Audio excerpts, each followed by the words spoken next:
गणपती बाप्पा मोरया, मंगल मूर्ती मोरया. गणपती बाप्पांच्या आगमनाने अ, मुलं एकदम खुश असतात.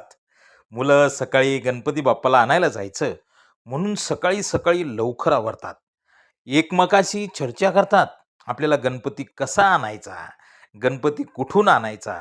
आणि एकंदरीतच सगळ्यांचं एकमत झाल्यानंतर गणपती बाप्पाला आणायला जातात.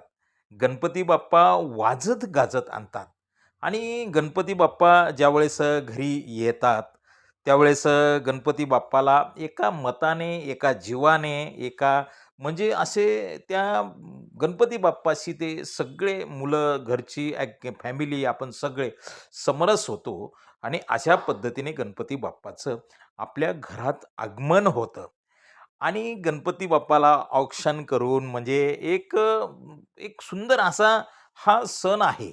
जसं आपण एखाद्या आवडीची व्यक्ती घरी येणार आणि तिच्यासाठी जसं आधीपासून आपण घराची तयारी करतो, घरातले प्रत्येकजण प्रसन्न असतं.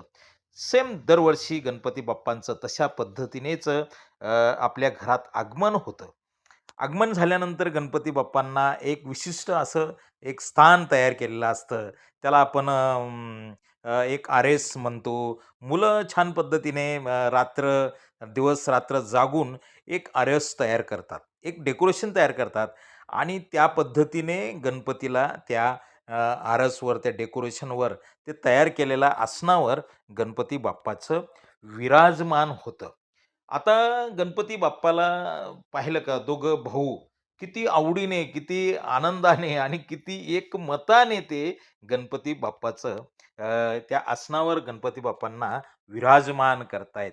म्हणजे खऱ्या अर्थाने गणपती बाप्पाचं स्वागत घरात एका मताने होतं, एका विचाराने होतं. घरात जर कधी आपण कोणी बोलत नसेल, तर या निमित्ताने एकमेकाशी संवाद साधायला लागतो आणि घरात जे काही विघ्न असतं, ते बाप्पाच्या येण्याने ते विघ्न संपलेलं असतं, विघ्न टळलेलं असतं.